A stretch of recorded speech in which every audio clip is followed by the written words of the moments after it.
Right, mga papi. So nagbabalik na naman tayo dito si Popspective. At ngayon naman ay bubuksan naman natin ang isang Magic the Gathering Final Fantasy Edition. Kita nyo, sobrang solid.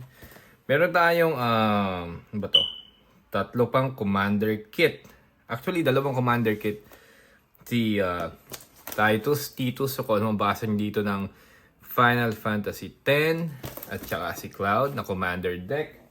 At saka, meron pa tayo isa dito. Si Sion, Spellcraft. Hindi ko alam kung sino yung hayop na to. Hindi ko alam kung sino to. Pero, feeling ko mga nasa unang version to ng Final Fantasy. So, bubuksan natin to maya-maya. At bigyan ko lang kayo ng quick update sa ating page. So, ito nga pala si Popspective. Isang tao na taga-Canada, OFW taga-Canada, at pinala tayo makapunta dito. At dito nga tayo nag-aasik ng kabutihan. Siyempre, wala tayong magawa sa Pinas, kaya dito na lang. At isa tayong daddy from Philippines to Canada. And ito nga pala is nabili natin sa Costco. Kakasimula ko lang ng hobby na to, pero para sa mga hindi uy, galing ah. Okay. Ano yung lalagay dito?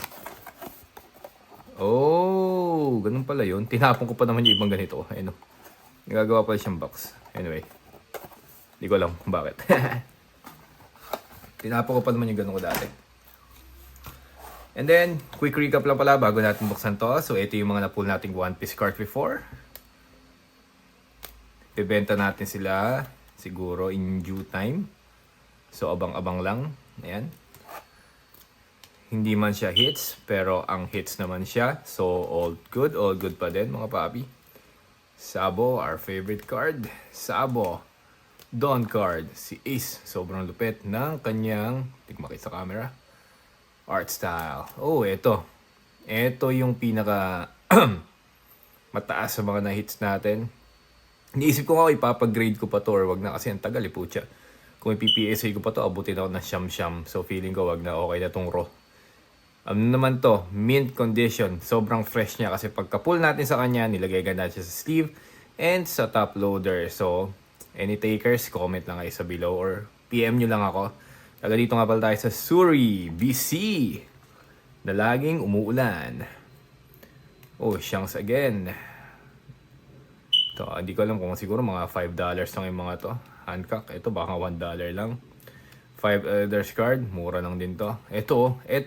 Ito kahit mura to, wala akong pakialam. Kasi ang ganda nung ano nyo. Ganda nung art niya. Solid. Goldie Roger. Kung merong Goldie Roger sa One Piece, meron namang Goldigger sa Pinas. Yan. Alright. Tama na ang daldal. Saan na natin ito mga paps? Okay. Isa lang ba yung kasama niya? Sabi nga, rip. Let's rip it off.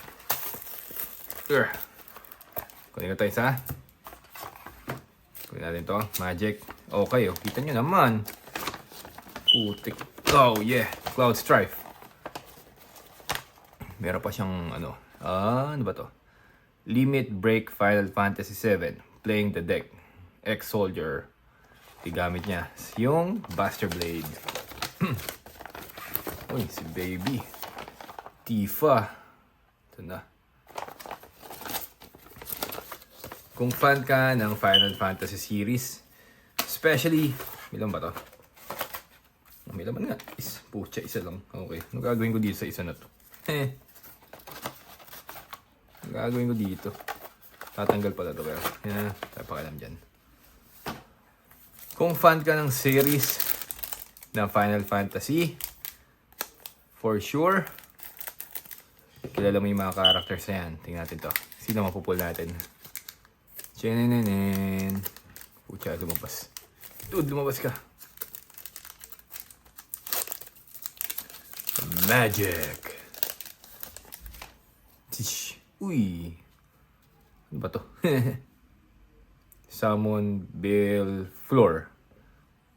Sonic Wings. Ito lang, hindi ko alam kung uy, pucha, dalawa. Oh, putik si Red 13, bro. Si Nana. Key. Red 13. Pucha, isa sa mga favorite character natin sa Final Fantasy 7. Tinin. Lalagyan natin. Ganda yung dahil maganda yung card niya. Dahil maganda si Red 13. Glossy foil. Lalagay natin siya dito sa ating mahiwagang plastic. Gandi. Bakit ba? Gandi. Tuloy na sa gilid. Diyan.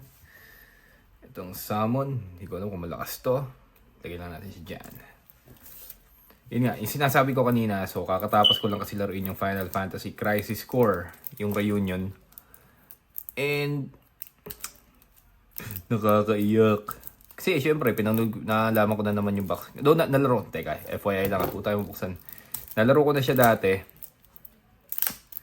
Nung nasa PSP days pa. Nilaro ko lang ulit yung remaster kasi gusto kong balikan yung backstory ni Cloud tsaka ni Zack. And sobrang nakakaiyak mga papi. As in kung paano naging soldier si Cloud na hindi naman talaga. Kung paano niya na-inherit yung will ni Zack. At kung paano sila naging si Aerith. Kung fan ka rin ng Final Fantasy 7, syempre dapat nilalaro mo ngayon yung remake niya. Sa mga hindi pa nakakapaglaro ng remake, so meron na siyang 2 installment sa kanyang 3-part remake. So meron tayong remake, yung Final Fantasy 1. Pero bago yun, ang ganda ng card na to, si Cloud Strife. Kaya kailangan ko siyang ilagay dito sa ating mahiwagang plastic. Alam niyo na, siyempre, fanboy tayo ni Cloud. So kailangan natin siyang ilagay dito. Pucha, Tifa din, oh. Yes, sir. Tayo na to, si Sid, di naman to nagamit sa sa pangalan nito. Hindi siya nagamit sa Rebirth. Ano pa naman yung character ni Sid tsaka ni Kailangan natin itong summon, putik. Kahit hindi ko nga maalala kung saan yung summon na to eh. Hindi ko siya talaga maalala kasi syempre, fan tayo na Final Fantasy series pero hindi ko talaga maalala kung saan siya ginamit. Ang naalala ko lang na fire summon is si Phoenix tsaka si Ifrit. Sid. Pilot. Uy, Cloud, limit break. Pucha, ang ganda to ah. Ito, hindi ko alam. Si Elena. Ito yung bagong Turk sa Final Fantasy 7 Rebirth. Ayan, siya yung madalas kasama ni Sang tsaka ni Rino. Si Heidegger. Shinra Executive. Ito yung laging kasama ni President. Heli Trooper. Hindi ko maalala kung saan to. Soldier. Yung Ultimate Magic Holy, di ko alam. Uy, pucha. Kung fan ka talaga ng Final Fantasy 7, syempre, kailangan kilala mo to. Yung trio lagi ng Avalanche. Pangalan nito. Nakalimutan ko na. Basta kilala ko si Biggs. Nakalimutan yung pangalan dalawa, pero ito si Biggs to. Si Catseat. Na nag-tridor. Uy, Kujuta. Pucha, nakuha ko to sa Final Fantasy 7 Rebirth. Kaso mahina naman to eh. Meteor, ito. Nako, sobrang lakas ng spell na to sa 7 Rebirth. Lalo pag sinamahan pa siya ng Magnify. Sobra. Tsaka ng ano nga ba yan? Synergy. Kasi mag-autocast. Autocasting ang mangyayari kung si Aerith ang gagamitin mo. Putik. Isa to sa favorite character ko, si Vincent Valentine. Kaso ang downside lang niya is hindi siya nagamit sa Final Fantasy 7 Rebirth. Which is, bakit hindi? Yun din ang tanong ko sa mga developer. Si Yuffie, ito, isa pa tong OP character sa Final Fantasy 7 Rebirth. Kasi, yung mga ninjutsu niya, tapos pag sinamahan mo siya ng yung mga material combination, pucha, sobrang solid ni Yuffie. Si Bugenhagen, Wise Elder, ito yung nasa city of, sa Great Canyon. Livestream, kapag natsugi ka, pasok ka dyan. Uy, ito ay pinakasira ulong professor, si Hojo. Summoning Materia. Ito si Aerith. Si Aerith na pabebe. Ito yung pinagtatalunan lagi ni Zack tsaka ni Cloud. Si Barret. Leader ng Avalanche na isa lang ang kamay. Buti kakala ko pa naman rare ka, hayop ka. Hindi ka pala rare. Meron ka kamukha yan, no? Visit. Hindi ka pala rare. Nilagay pa sa plastic. Okay lang, maganda nung. Uy! Sephiroth, dude. I like this card. Dahil gusto ko itong card ka, lalagay dito sa plastic.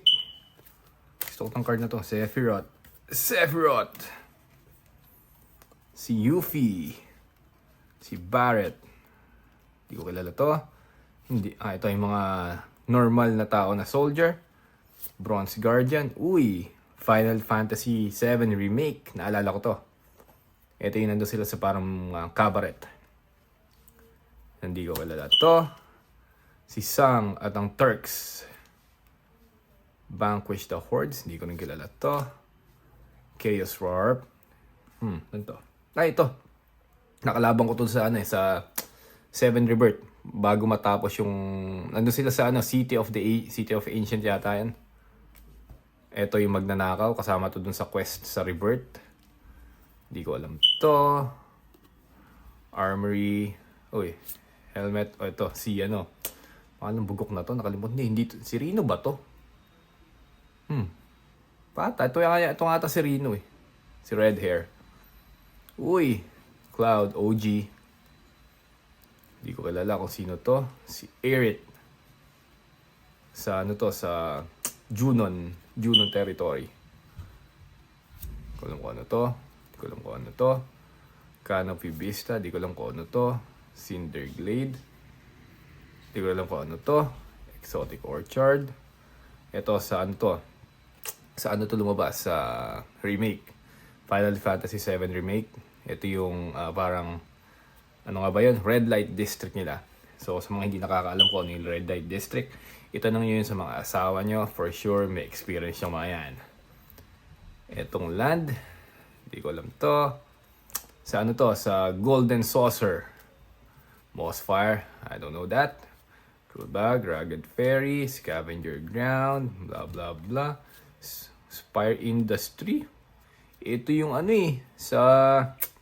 sa Midgard na to eh. Ito yung reactor eh. Sandgrass Prairie, San Petal Grove. Uy, putik yan. Zephyr, bro.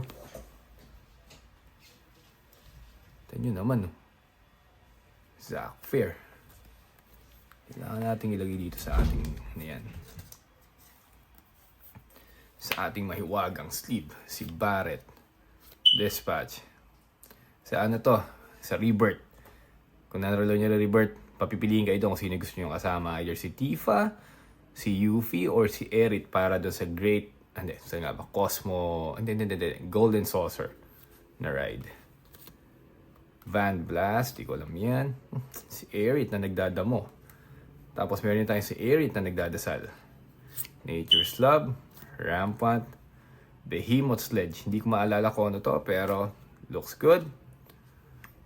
Uy, Buster Blade. So, sa mga walang idea, Buster Blade tuloy, Buster Sword. Kung saan niya nakuha yung Buster Sword, kala nyo ang original owner nito si Zack. Hindi. Ang original owner ng Buster Sword ay si Angeal. Ang first class soldier na mentor ni Zack. Tapos, pinasa niya to kay Cloud. Nakakala naman ni Cloud, siya si Zack. Si Cat Seat, hindi ko alam to. Kala ko One Piece eh. Parang yung tawag doon, log post. Hero's Blade. Red 13. Lightning Grave. Uy, si Genova. Parang may Naruto dito. Soul Ring. Si Vincent, pa lang. Ash Barren, Evolving Wings, Jungle Shrine, Path to Ancestry, Radiant Grove, Sacred Peak, Woodridge Line, Command Tower, Bundok ulit. At isa pang bundok. Forest. Plains. Tayong soldier. May dalawa tayong soldier. May tatlo tayong soldier. May apat tayong soldier. Meron na tayong 5 soldier. Puta, may 6 pa tayong soldier. 7, 8 soldier. Okay, wow. Foretell card. A foretell card, you can place an exile card here. You may cast it on the later turn if it's a foretell cost. Di ko alam kung good card to. Token artifact. And now, it's your turn. So, ayan mga papi. Dito nagtatapos yung ating isa na namang episode kung saan binuksan natin yung commander deck ni Cloud. Sa ating next episode, pwede nating buksan. Actually, hindi naman pwede. Bubuksan pala talaga natin yung iba pang commander deck. So, meron pa tayong 2. Dalawang commander deck ng Final Fantasy dito sa ating mahiwagang stash here. Lagyan na kaya natin to. And then, meron pa tayong mga One Piece cards or One Piece boxes na i-unbox. At titingnan natin kung makakakuha tayo ng pinagbabawal na hit na God Pack o Red Manga o lulubayan na natin itong pinagagagawa natin kasi magastos. Pero if you're a hobbyist naman at wala ka talagang magawa, I think it's okay kasi maganda din siyang pampalipas sa oras and kung gusto mo talagang laruin yung laro, it's good. And ako ngayon pinag-aaralan ko kung paano gumagana yung laro na to, Magic the Gathering and TCG ng One Piece. Itong Magic the Gathering medyo straightforward yung rules niya, pero if i-compare mo yung One Piece TCG, hindi siya ganun ka-straightforward. Medyo nakakalito, ang dami pasikot-sikot. So, until next episode mga papi, syempre huwag niyo kakalimutan i-like, subscribe, at follow ang ating page para naman syempre ma-monetize tayo at baka alam niyo na, mabigyan tayo ng konting sponsorship. Ano ba yan? Shout out. Peace.